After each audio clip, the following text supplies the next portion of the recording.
Hello, this is Brooks and Roots. I'm Roots, and we're here at a garden, Southwest Ohio, to show you lots of tips about fall planted bulbs that give spring color. So this garden is full of tulips, daffodils, and other spring flowering bulbs. All of these guys are planted September, October of the previous year. This is a tulip. I dug this one up just a few minutes ago to show you what the tulip bulb looks like and also ideally how to plant it. The tulip bulbs, when you pick them in the fall, you want nice, firm, strong bulbs. That's what's going to give you the best show of color in the springtime. These guys, this is an apple dorn tulip. We plant these guys about 6 inches deep, mainly because to keep the hardiness of the bulb, but also keep the squirrels from digging them up. We've planted a lot of bulbs here over the last several years, and I'm already seeing the same tulips moved all the way around the neighborhood, one here, one there. So the squirrels love to do that. Daffodils, they do not dig up, they do not like the taste of them, they won't eat them. So with this guy, basically, if you can just imagine, this one was planted about this deep, which was about 4 inches. So anywhere between 4 and 6 is good. So then what you're seeing here is a mixture of early spring flowering tulips. There are a few mid-spring bloomers in here as well. And then later on, some of the later bulbs will be blooming as well. There's also a mixture of camassia bulbs. They're not in bloom yet. That's a tall blue flower. The big question with this is always, this is stunning and spectacular for several weeks. The cooler the weather stays, the better the show of color is. So then the question is, how soon can I cut the foliage back?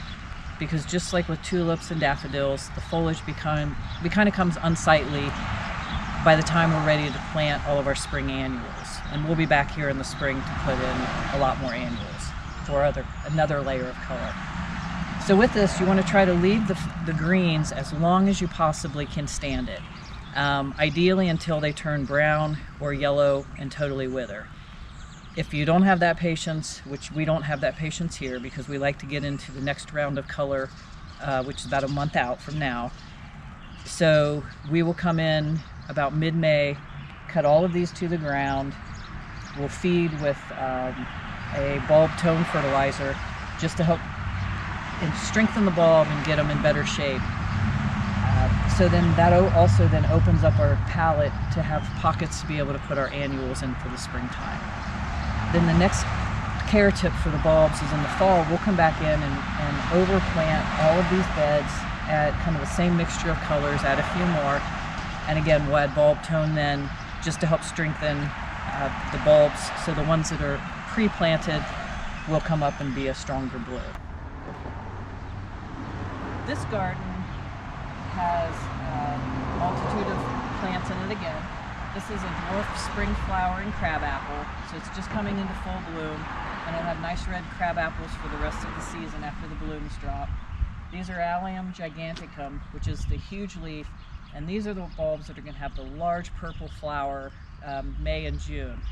The trick with bulbs is to, in my opinion, is to add lots of layers of different blooming times.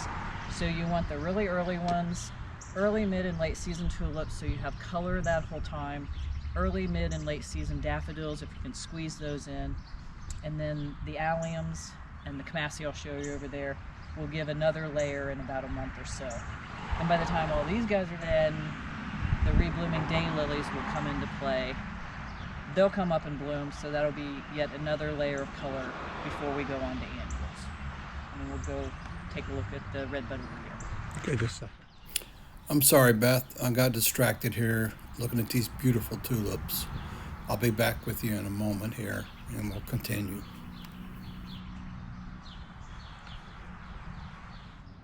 So when you're thinking of doing spring bulbs, it's always great to have another backdrop of another color. This is a Ruby Falls weeping redbud, so this is a very cool tree. Adds a whole nother, kind of picks up the purple in the tulips, but then offsets and shows off the yellows and reds and oranges of the tulips.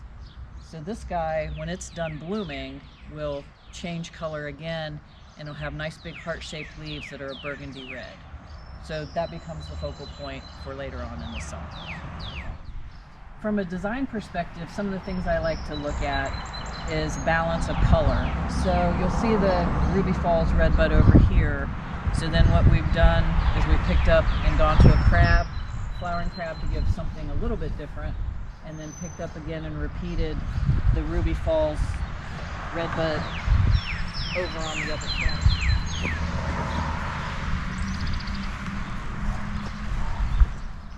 This guy.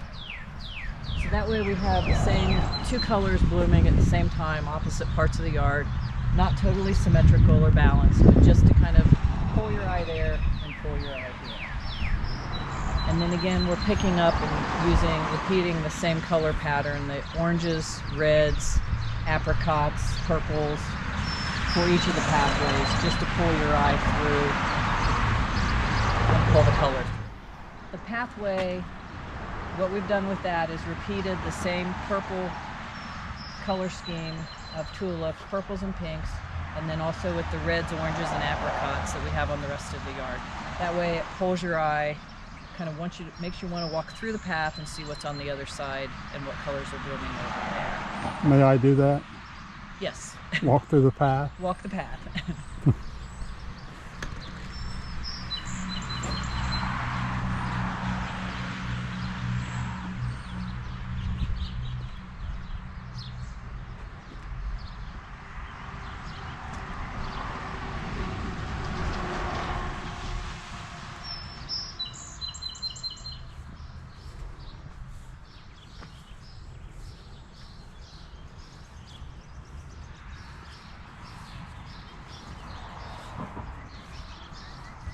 Some other favorite things in this garden is this plant that's making the nice ground cover called Angelina sedum. It's the chartreuse colored foliage. Looks like this all winter, nice contrast with the green of the grass, and also helps set off all of the colors of the tulips. This has become a favorite. It loves hot, dry areas, so the heat of the concrete, the heat of the patio, of the driveway, makes it just a really nice place for it to make a blanket. And then we're going to walk down here to a window box that's full of violas.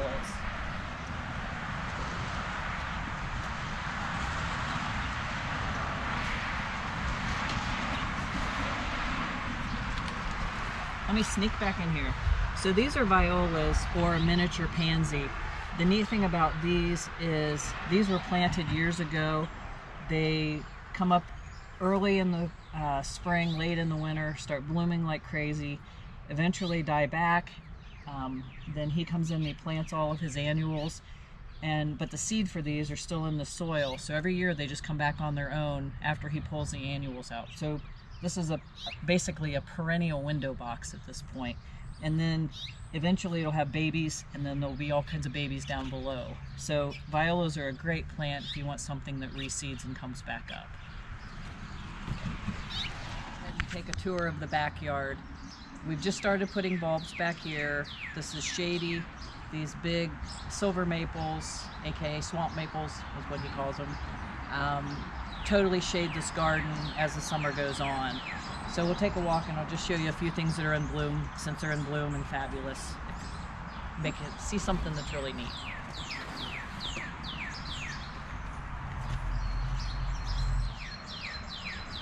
Heaven. These are Jedi viburnum. They're an amazing, super fragrant. I think they're equivalent to a lilac as far as intensity. Spring bloomer, blooms before lilacs by about 3 to 4 weeks.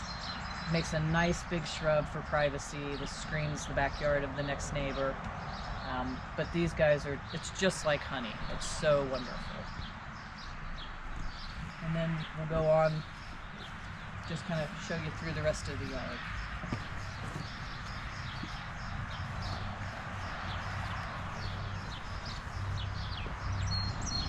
This is another spring flowering bulb. These are grape hyacinths. Beautiful color.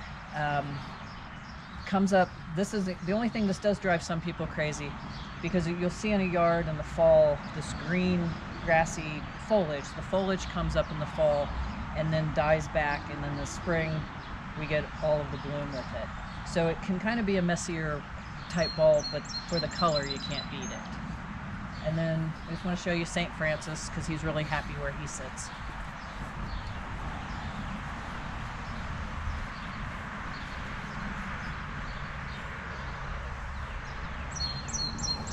So a nice spot for him when the tulips, and then when the tulips are done, this whole garden will change into a hosta bed. So it'll be full and thick, you won't even see the mulch here in about a month. And one other little plant, while I'm thinking of it, is this ground cover called Epimedium sulphureum. It's an acidic ground cover. It loves being under a pine tree, or it's an acid-loving plant. You can accomplish that by adding holly tone to your soil, especially with our limey soils. But this one is just beautiful with the kind of the heart-shaped leaf and then the yellow flower in the spring. And the foliage will continue to change as the summer goes on. You'll get a little burgundy red along the margins of it. So just a neat plant. And then from there, we'll be back with once the annuals are planted and all the hostas are up, so you can see what this garden looks like at another phase. Thank you for joining us today at this yet another beautiful garden. We'll see you next time. Until then, it's Brooks and Roots. Have a great day. Like, subscribe, and please share. And leave your comments below. We definitely want your comments on what you think, what we can do to make things better for you. Have a fabulous day.